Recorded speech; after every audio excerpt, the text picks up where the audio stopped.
오늘 우리에게 주시는 하나님의 말씀은 신약성경 52쪽에 나오는 마가복음 1장 1절에서 8절까지의 말씀입니다. 봉독해 드릴 때 하나님의 음성으로 들으시기를 바랍니다. 아멘. 하나님의 아들 예수 그리스도의 복음의 시작이라. 선지자 이사야의 글에 보라, 내가 내 사자를 내 앞에 보내노니 그가 내 길을 준비하리라. 광야에 외치는 자의 소리가 있어 이르되 너희는 주의 길을 준비하라. 그의 오실 길을 곧게 하라. 기록된 것과 같이 세례 요한이 광야에 이르러 죄사함을 받게 하는 회개의 세례를 전파하니 온 유대 지방과 예루살렘 사람이 다 나아가 자기 죄를 자복하고 요단가에서 그에게 세례를 받더라. 요한은 낙타떨 옷을 입고 허리에 가죽띠를 띠고 메뚜기와 석청을 먹더라. 그가 전파하여 이르되 나보다 능력 많으신 이가 내 뒤에 오시나니 나는 굽혀 그의 신발끈을 풀기도 감당하지 못하겠노라. 나는 너희에게 물로 세례를 베풀었거니와 그는 너희에게 성령으로 세례를 베푸시리라. 아멘. 아멘. 마가복음 강해를 우리가 하게 되는데, 이 마가복음은 언제 어떤 사회에서 있냐 하면은 정말 생명까지 위협받는 로마 제국의 이 박해와 핍박에 처해 있던 긴박한 상황에 초대 교회 성도들에게 쓰여진 복음서가 마가복음이다. 이게 평안을 쓴 게 아니에요. 예수님은 돌아가셨고 제자들이 흩어져 있어 복음을 전하는 가운데 바울 사도가 먼저 피를 들어서 그가 데살로니가 전후서를 먼저 씁니다. 그게 50년대에 쓰여집니다. 그로부터 이 복음서는 한참 지나서 바울도 죽고 베드로도 죽고 정말 긴박한 상황 속에서 이 마가복음은 복음서의 첫 번째 글로 쓰여지는 놀라운 말씀이죠. 이 마가는 누구냐? 여러분이 아시는 대로 예수님께서 부탁한 대로 예루살렘 떠나지 말고 너희가 기도 힘쓰면 성령을 선물로 받을 것이다 했을 때 제자들이 마가의 다락방 120문도가 있던 그 마가의 다락방의 집주인이 마가입니다. 그 마가가 게세마네 동산의 주님이 붙잡힐 때 혼입을로 덮어서 도망갔다고 나오는 그 청년 마가. 또 여러분 기억하겠지만은 이제 예수님이 부활 승천 후에 지하들이 성령 받고 흩어지면서 첫 번째 선교하던 교회가 수리아에 있는 지금의 시리아 안디옥 교회에서 바울과 바나바를 따로 세워서 선교사로 파송하게 됩니다. 그것이 바로 바울의 제1차 전도행인데 그때 누가 따랐냐? 이 마가가 따라간 거예요. 가서 지금의 터키 땅 안탈리아 지역에서 이제 복음을 전하고 이제 큰 산맥을 넘어가야 되는데 거기 가면은 강도도 많고 또 그 산 넘다가 죽는 사람이 많았어요. 또 너무 춥고 거의 만년설이 있습니다. 지금 가면은. 그래서 버가쯤 갑니다. 안탈리아에서 이 아달리아라 그러죠. 좀 가서 버가에 가서 마가가 나는 못 가겠다. 돌아가겠다. 그래서 그 중간에 돌아왔던 사람 마가입니다. 그것 때문에 나중에 전도 여행을 2차로 떠날 때에 바울과 바나바가 싸우게 됩니다. 누구 때문에? 이 마가 때문에 싸우고. 오늘 이 마가복음을 쓴 저자가 아주 굉장히 이슈가 되는 사람이에요. 그래서 이 마가복음은 왕으로 오신 예수님께서 고난의 종이 되셨다는 거예요. 그래서 왕의 복음, 고난의 복음, 종의 복음 그렇게 말합니다. 그럼 마가복음 10장 45절에 마가복음의 핵심 요절을 찾는다면 인자가 온 것은 섬김을 받으라함이 아니라 도리어 섬기라고 많은 사람의 대속물로 내어주려 함이라 하면서 스스로가 종으로 오셨다. 왕이신 그 위대하신 분이 내가 종으로 왔다. 그래서 왕의 복음이라고도 말하고 종의 복음이라도 말하고 있습니다. 겉으로 위대한 종이 우리를 위하여 고난받으셔서 구속을 성취하셨으므로 우리의 구원이 확실함을 강조하는 것이 마가복음입니다. 또한 겉으로 위대한 종이 고난을 받으셨으나 이를 이기셨듯이 우리도 주님을 따라 고난을 받지만은 분명히 주 안에서 승리할 수 있음을 강조하는 복음이 또 마가복음입니다. 아멘. 그래서 마가복음에는 능력의 주님을 보게 될 줄로 믿습니다. 아멘. 이러한 기록 배경과 주제를 가진 마가복음은 예수님과 예수님의 사역에 대한 신학적 설명이나 평가보다는 예수님의 사역 자체를 그대로 단순 명료하게 문체로 제시한 거예요. 아주 단순하고 명료해요. 그래서 사복음 중에 제일 짧은 것이 마가복음입니다. 몇 장으로 되어 있죠? 16장밖에 없어요. 짧게 되어 있어요. 군더더기 다 빼버리고 아주 핵심만 팩트 중심으로 기록한 것이 마가복음입니다. 그래서 마가의 이 복음서는 사복음서 중에서도 구약의 약속한 메시아, 구속주이신 주님의 구속사역 자체를 가장 역동적으로 보여주는 복음서가 마가복음입니다. 또 주님의 사역 중에서도 주님의 말씀보다는 주님의 행동, 이 구원의 행동을 잘 기록하고 있습니다. 실로 마가복음은 놀랍고도 위대한 우리 주님의 이 구원 행동에서 저 구원 행동으로 연속되는 박진감이 있는 바로 복음서가 마가복음이에요. 그리고 그 배후에 단순 소박하면서도 종으로서 주님을 따라 죽음을 불사할 것을 각오한 이 마가의 절대적인 신앙 고백이 베드로처럼 담겨 있는 복음서가 마가복음입니다. 그래서 마가복음 여러분 기대하시고 이제 이번 주부터 마가복음 이 복음의 시작을 함께 할 수 있기를 바랍니다. 아멘. 이러한 마가복음의 특징은 그 첫 장인 본장에서부터 10분 반영됩니다. 마가는 예수님의 탄생과 유년 시절, 또 그보다 선행되는 예수님의 존재와 신분에 대한 설명, 다시 말하면 예수님의 이 성육신 사건 그 이전에 있던 이미 태초부터 있던 그 성자 예수님에 대한 내용을 생략했습니다. 그리고 구약시대 내내 그들에게 약속된 메시아에 대한 사실에 대해서 일체 생략합니다. 다만 자신의 복음서에 서론을 단 한 절로 짧게 밝힌 후에 예수의 선구자였던 세례 요한의 등장과 사역에 대해서도 몇 줄로 그냥 정리해버리고 곧바로 예수의 사역 계시에 대해서 기사로 들어가는 거예요. 그러니까 굉장히 마가복음은 아주 거두절미하고 바로 본론으로 들어간 내용이다. 그리고 우리 그 속에 1절 8절 말씀에도 굉장한 복음이 들어있습니다. 그래서 마가복음 우리 1장 1절을 같이 한번 읽어보겠습니다. 시작. 하나님의 아들 예수 그리스도의 복음의 시작이라. 우리는 때때로 이 복음과 구원을 좀 혼동할 때가 있습니다.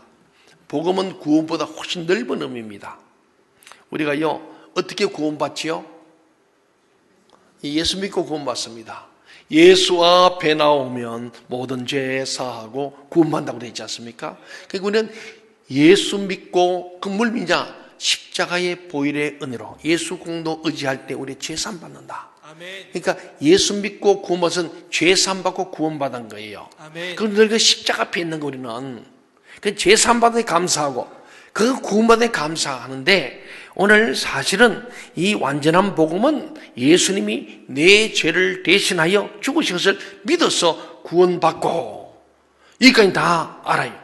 그 다음이 중요한데 오늘 한국교회와 오늘 저와 여러분에도 이 반쪽 복음을 갖고 있다. 오늘 세례 요한이 그 얘기를 많이 합니다. 물세례와 성령세례 얘기하면서 이 물세례만이 아니고 성령세례를 봐야 될 것을 말씀하면서 내 뒤에 오시는 예수 그리스도를 그는 그저 준비하는 자다.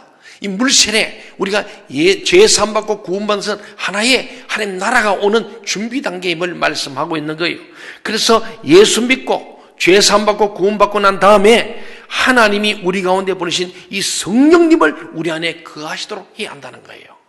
성령이 아니면은 주를 그리스도로 고백할 수도 없다 그랬어요. 아멘. 성령에는 회개도 못해요. 그래서 우리 예수는 믿는데 아무리 믿어도 변하지 않고 답답하고 늘 그 십자가 앞에 더 나아질 못하고 있는 거예요. 오늘은 오늘 복음을 통해서 진짜 하나님 아들이시고 그리스도이신 예수 그리스도의 복음을 시작해야 될 줄 믿습니다. 아멘. 예수님께서 누구인지 우리 마가복음을 읽을 때에 예수가 누구냐 또 복음이 왜 예수인지를 분명히 알 수 있는 것은 이 1장 1절이 전제될 때 그것이 믿어질 때 가능합니다. 그래서 1장 14절 15절로 좀 뒤로 가보면 이 말씀과 연결되는 거예요. 한번 14절 15절 말씀을 같이 읽어보겠습니다. 시작. 요한이 잡힌 후 예수께서 갈릴리에 오셔서 하나님의 복음을 전파하여 이르시되 때가 찼고 하나님의 나라가 가까이 왔으니 회개하고 복음을 믿으라 하시더라. 아멘. 이 말씀은 하나님 나라가 곧 임한다는 사실과 더불어서 하나님 나라가 어떻게 임하는지를 보여주는 거예요. 영원한 하나님 나라가 시작된다는 것을 우리에게 알려주는 것이 바로 뭐냐? 복음이라는 거예요. 우리는 십자가에 머물지 말고 이제는 어디로 가? 하나님 나라로 가야 될 점이 있습니다. 아멘. 하나님 나라가 내 마음에, 우리 가정에, 이 교회, 민족사에 와야 이 진짜 복음이에요. 아멘. 그 주님은 우리에게 이렇게 기도해라. 주기도문에 보면은 아버지 뜻이 이 땅에 이루어지고 아버지 나라가 임하는 거예요. 아멘. 그게 바로 복음이라는 거예요. 아멘. 우리는 그저 십자가 앞에 죄산 받은 것으로 구원받아 감사하고 있는데 그걸 넘어서서 성령을 받아야 됩니다. 어제 우리 제41기 동천 생돈 알파가 시작됐는데 이 알파가 왜 중요하냐? 우리 예수님의 복음을 듣는데 완전한 복음이 들어있는 거예요. 우리가 예수님에게서 십자가의 은혜로 예수님은 누구신가? 왜 십자가에 돌아가셨는가? 나와 무슨 상관이 보니까 예수님 십자가에 죽으신 것이 나와 상관이 있어. 내 죄는 예수의 죽으심으로 십자가에서 사해졌다는 사실이에요. 아멘. 그래서 거기에서 우리는 감사로 끝나는데 그게 아니라 성령을 받아서 성령은 결국 우리에게 오직 성령의 임하심의 권능을 받아서 증인의 삶을 산다는 거예요. 증인의 삶. 아멘. 이번 성령을 받게 되면은 성령이 우리 가운데 하나님 나라를 임하게 합니다. 아멘. 이 성령이 우리 가운데 임해야 하나님 나라가 임할 때 내 마음 심령 천국, 여러분의 가정 천국, 교회, 이 민족사의 천국이 이룰 줄 믿습니다. 아멘. 그래서 예수 천당 불신족 맞는 말이에요. 아멘. 근데 그게 중요한 것은 성령님이 들어가야 돼요. 아멘. 오늘 그 얘기를 바로 단도직입적으로 마가복음 1장에서 그냥 이야기를 하고 있습니다. 그렇다면 하나님의 나라는 어떤 것이냐라는 겁니다. 이것은 오늘 1절과 15절을 함께 묶어서 우리 이야기할 때 복음이 무엇이냐 묻는다면은 복음은 예수님이 우리를 위해서 이 땅에 이 세상에 가져오는 하나님 나라다 이렇게 말할 수 있는 거예요. 우리 하나님 나라를 경험해야 죽어서도 천국에 갈 수 있는 거예요. 살아서 사는 나라가 우리 임해야 할 줄로 믿습니다. 아멘. 이 땅에서만 하나님 통치가 임하는 것이 아니라 예수 다시 재림하셔서 이 땅에 완전한 하나님 나라가 이루어질 때 사탄은 하나님의 심판을 받아서 완전히 사라지고 무지개 지옥으로 들어가고 오직 예수를 믿어서 구원받은 하나님 백성만이 영원한 하나님 나라에 들어가게 된다는 것입니다. 아멘. 이것이 오늘 복음이다. 이것을 1절에서 먼저 선포하는 거예요. 저와 여러분에게도 죄산 받은 그게 머물지 마시고 4절 넘어서 부활절로 부활절 넘어서 우리가 영광의 주님의 나라를 이루는 저와 여러분이 되기를 바랍니다. 아멘. 이어서 2절부터 8절까지는 복음의 시작이 된 이야기죠. 어떻게 복음이 시작되는가? 먼저 2절을 같이 한번 읽어보겠습니다. 시작. 선지자 이사야의 글에 보라 내가 내 사자를 내 앞에 보내노니 그가 내 길을 준비하리라. 예, 이건 사실 말라기 3장 1절에서 이 네 사자 말라크 이 사자란 말인데 이 사자를 다시 보낸다. 예비자를 준비를 보낸다는데 그게 엘리야인 줄 알았어요. 그게 보면 엘리야로 나타납니다. 그런데 실제는 이 복음이 구약시대 이미 시작됨을 알려주는 말씀인 동시에 그 예언의 성취로 결국 세례 요한이 왔다는 것입니다. 그렇다면 복음의 시작으로서 구약 예언의 성취로서 온 이 세례 요한의 사명이 무엇일까요? 그래서 오늘 이 세례 요한의 사명이 3절 4절에 나오는 거예요. 같이 한번 읽어보겠습니다. 시작. 광야에 외치는 자의 소리가 있어 이르되 너희는 주의 길을 준비하라. 그의 오실 길을 곧게 하라. 기록된 것과 같이 세례 요한이 광야에 이르러 죄사함을 받게 하는 회개의 세례를 전파하니. 예. 주의 길을 예비하라. 오실 길을 굳게 하려면 이사야 40장에 나오는 구약에 예언된 말씀이에요. 이 예언된 말씀이 하나하나 다 성취되는 거예요. 그래서 구약의 말씀은 신약의 짝이 있어 성취되는 거예요. 예수님께서는 말씀을 응하게 하시려고 예언을 성취하게 하시려고 이렇게 되었다고 말씀하는데 그 말씀이 그대로 성취되면서 신약시대에 이루어지는 겁니다. 그래서 세례 요한의 사명은 메시아가 아니라 메시아가 오는 길을 예비하는 사람, 세례 요한은 메시아를 하나님 백성에게 소개하는 사람, 그리고 예수님을 다시 맞을 수 있도록 준비시키는 사람이 누구냐? 세례 요한이고 그의 사명이었다는 거예요. 그래서 세례 요한은 오늘 보지만은 나는 물로 세례를 주나 내 뒤에 오시는 분은 내가 그 신발끈도 풀고 매게 감당할 수 없는 자인데 그분은 진짜 성령의 세례를 줄 것이고 그것이 임할 때 복음이 완성된다는 것을 선포하는 광야에 외치는 자의 소리, 선포자, 그리고 그것을 준비해서 회개를 촉구하는 자. 그 회개를 통해서 예수 그리스도가 하나님 나라가 임한다는 것을 말씀한 이 사명을 감당하는 것이 세례 요한이었습니다. 아멘. 그렇다면 어떻게 준비할 수 있을까? 그것이 5절에 나와 있어요. 같이 한번 볼까요?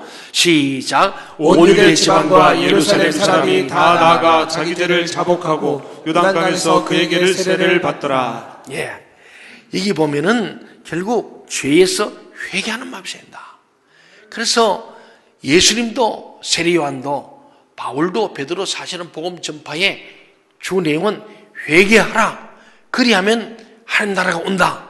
이게 설교의 주제였습니다. 아멘. 그러니까 설교는 회개를 촉구해서 죄삼 받게 하고 죄삼 받음으로 말미암아 성령이 임하여서 그 성령과 함께함으로 하나님 나라를 이루어가는 것. 그래서 우리에게 진정한 행복과 진정한 복을 받게 하는 것. 이것이 복음이라는 말씀입니다. 아멘. 그래서 오늘 보지만은 온 유대 지방과 예루살렘이 다 나가서 자기 죄를 자복하고 요단강에서 그 죄사함의 표로서 세례를 줬다는 것을 말씀합니다. 그래서 세례 요한의 사명은 백성들의 세속적인 마음, 하나님을 떠나 있는 마음을 돌이키고 삶의 방향을 바꾸어서 세상을 향하던 마음을 하나님께로 향하도록 하는 것이었어요. 방향 전환을 하는 것이 회개입니다. 여러분 지금 어디로 가고 있습니까? 어떻게 살고 있습니까? 여러분 라이프 스타일은 무엇입니까? 돌아가야 되지 않겠어요? 아멘. 주님께로 돌아가야 합니다. 아멘. 사랑하는 여러분, 오늘 본문에서 세례 요한이 자신에게 주신 하나님의 사명을 이루기 위해서 어떻게 살았는지에 대해서도 얘기하고 있는 거예요. 6절 말씀을 한번 봅시다. 6절 시작. 요한은 낙타털 옷을 입고 허리에 가죽띠를 띠고 메뚜기와 석청을 먹더라. 오늘날로 말하자면 쉽게 말하면 청바지 같은 거 하나 탁 걸쳐입고 위에 그냥 허름한 잠바 하나 걸치고 그냥 광야에서 살면서 무엇을 먹을까, 입을까, 마실까 이런 염려하지 않는 거예요. 어떻게 하면 얼굴을 이쁘게 할까, 뭐 성형수술 이런 생각도 안 하는 거예요. 예, 어떻게 하면 내가 좀 더 넓은 집을 가볼까, 내가 좋은 차 타볼까 이런 것이 아니고 그는 그저 오늘 보면 허름한 옷 입고 그냥 들판의 광야에서 있는 건 메뚜기 잡아먹고, 예, 석청, 예, 벌들이 만들어놓은 꿀 있으면 그거 따먹고 그렇게 하면서 결국 다른 데 아니고 하나님과 깊은 교제를 이루면서 하나님의 음성을 듣고 하나님의 말씀을 그대로 전하는 자의 사명, 진짜 자기 이 땅의 목적이 예수님을 예배한 자, 예수님을 준비하는 자로서의 사명을 감당하기 위해서 다른 것에는 일절 신경을 꺼버렸던 오늘 이 세례 요한의 모습을 보는 거예요. 오늘 우리는 너무 관심이 많아요. 너무 할 일이 많아요. 바쁘대요. 다 바쁘대요. 바빠서 기도할 시간도 없고 성경 볼 시간도 없고 예배들 시간도 없고 봉사와 전도도 못해요. 전도하자 하면 다 도망가 버리고 청소해도 다 도망가 버리고 뭐 그리 바쁘냐? 보니까 전부 다 하나님 나라와 의를 위한 바쁨은 아니고 무엇을 먹을 입을까 마실까 어떻게 하면 남보다 잘 살까 여기에 우리의 마음이 고정되어 있지는 않습니까? 광야에서 오직 하나님과 교제하면서 부르심을 성취하기 위해서 세례 요한은 백성들의 마음을 회개로 이끌기 위해서 살았다는 거예요. 모세도 광야 40일 지나고 다윗도 사울에 쫓겨서 10년 동안 광야 생활을 했습니다. 그 광야에서 하나님 음성을 들은 거예요. 하나님 계시를 들은 거예요. 광야는 하나님의 음성을 듣는 곳입니다. 하나님의 계시를 받는 곳이에요. 여러분 혹 질병 때문에 물질 때문에 인간관계 때문에 이 사회 현상 때문에 광야를 만났습니까? 그 고난의 광야야말로 그때 하나님의 음성을 들을 때입니다. 아멘. 광야로 가야 됩니다. 아멘. 세상을 다 끊어버리고 하나님께 좀 집중해서 주여 말씀하여 주옵소서 종이 듣겠습니다. 아멘. 믿어봐라 광야. 하나님의 음성을 듣는 곳이다. 우리 광야길을 가고 있는 우리 인생살이에서 우리 인생이 아무리 잘 살고 모색 들어서 우리 이 땅은 광야입니다. 이 광야 하나님의 음성을 들어야 돼요. 그래서 하나님께 늘 묻고 기도로 묻고 말씀으로 듣고 성령으로 순종해야 되는 것이 우리의 삶인 줄로 믿습니다. 아멘. 그 광야에서 요한은 하나님 말씀을 외쳤고 백성들의 마음을 회개로 이끌어서 메시아를 맞이할 준비를 했다는 겁니다. 그랬더니 예루살렘과 온 유대에서 하나님의 음성을 듣기를 원하는 백성들은 막 광야로 몰려왔던 거죠. 그래서 세례요한이 그 당시엔 최고의 부흥사였어요. 오면 막 회개를 쫓겨내 막 꽁꽁에서 다 자복하고 막 회개하고 뒤집어지고, 그래서 그 증거로 요단에 푹 담가가지고 너는 이제는 죄 사함 받은 사람이다. 이제부터는 성령과 함께 복음을 위해 살아라. 이렇게 했던 집회였어요. 이 요단강 광야 집회죠. 대단한 능력이 있습니다. 마지막으로 세례 요한의 이야기가 나옵니다. 7절 8절을 다 함께 읽어보겠습니다. 시작. 그가 전파하여 이르되 나보다 능력 많으신 이가 내 뒤에 오시나니 나는 굽혀 그의 신발끈을 풀기도 감당하지 못하겠노라. 나는 너에게 물로 세례를 베풀었거니와 그는 너에게 성령으로 세례를 베푸시리라. 세례 요한은 물로 세례를 베풀지만은 예수님은 어떻게 성령으로 세례를 베푸신다고 말씀합니다. 성령으로 세례를 받을 때 본질적인 변화가 일어나는 거예요. 아멘. 왜 예수님도 안 변하느냐? 이 성령을 받지 못하거나 성령 충만하거나 그래요. 십자가 앞에서 죄사함 받아서 울고불고 회개했는데 그 다음이 없는 거예요. 그 완전한 복음이 뭐냐? 십자가에서 죄사함 받은 우리가 성령을 통하여서 진짜 거듭난 인간, 성숙한 신자가 되어야 할 줄 믿습니다. 아멘. 물로 세례받는 것은 상징의 표시이지만 다음 주 우리 세례식이 있습니다. 물로 세례 주는 것은 죄 사함 받고 하나님 자녀가 됐다는 상징적 표시입니다. 그런 것은 그냥 형식이지만은 제가 꼭 그 전에 성령 세례를 받는 것이야말로 본질적인 변화가 일어나는 거예요. 아멘. 우리 한번 봅시다. 구약 에스겔 36장 24절 28절에 이야기가 나오고 있습니다. 다 같이 한번 볼까요? 시작. 내가 너희를 여러 나라 가운데서 인도하여 내고 여러 민족 가운데서 모아 데리고 고국 땅에 들어가서 맑은 물을 너희에게 뿌려서 너희로 정결하게 하되 곧 너희 모든 더러운 것에서와 모든 우상 숭배에서 너희를 정결하게 할 것이며 또 새 영을 너희 속에 두고 새 마음을 너희에게 주되 너희 육신에서 굳은 마음을 제거하고 부드러운 마음을 줄 것이며 또 내 영을 너희 속에 두어 너희로 내 율례를 행하게 하리니 너희가 내 규례를 지켜 행할지라. 내가 너희 조상들에게 준 땅에서 너희가 거주하면서 내 백성이 되고 나는 너희 하나님이 되리라. 아멘. 무슨 이야기입니까? 원래 맑은 물을 너희에 뿌려서 이렇게 말해요. 이것은 물은 회개의 상징입니다. 깨끗이 씻는다는 거예요. 하나님 말씀을 의미하는 거예요. 말씀으로 우리가 말씀의 거울에 날 비춰서 더러운 것을 보고 그걸 물로 씻어내는 겁니다. 다음에는 새 영을 너희 속에 두고 오라고 합니다. 본질적인 변화를 만들어낼 것이라는 이야기예요. 그저 물로 씻고 회개하면 끝나지 않고 그 자리에 새 영을, 내 영, 하나님 영, 새 영, 성령을 불어 넣어서 본질적인 변화된 거듭난 인간을 만들고 성숙한 신자로 만들어내겠다는 이야기입니다. 아멘. 세례 요한은 이 이야기를 이미 알고 있었어요. 물 세례는 단순히 상징에 불과한 것이지 본질적인 변화는 하나님이 에스겔에게 약속하신 그 영을 부어주실 때 가능한 것임을 알았던 겁니다. 그래서 미리 이렇게 증가하고 있는 거예요. 그리고 알파에서 반드시 말씀만 아니고 죄사함의 은총만 아니라 성령을 체험하게 하는 이유가 여기 있는 거예요. 아멘. 이 성령이 우리 가운데 임할 때에 결국은 우리는 진정한 복음을 지켜 행하게 되는 거예요. 우리 그 말씀 보세요. 새 영을 너희 속에 두어 너희로 내 윤리를 행하게 하리니 너희가 내 규례를 지켜 행할지라. 성령이 우리한테 임하면은 그 말씀대로 따라 사는 거예요. 말씀 따라 순종하는 거예요.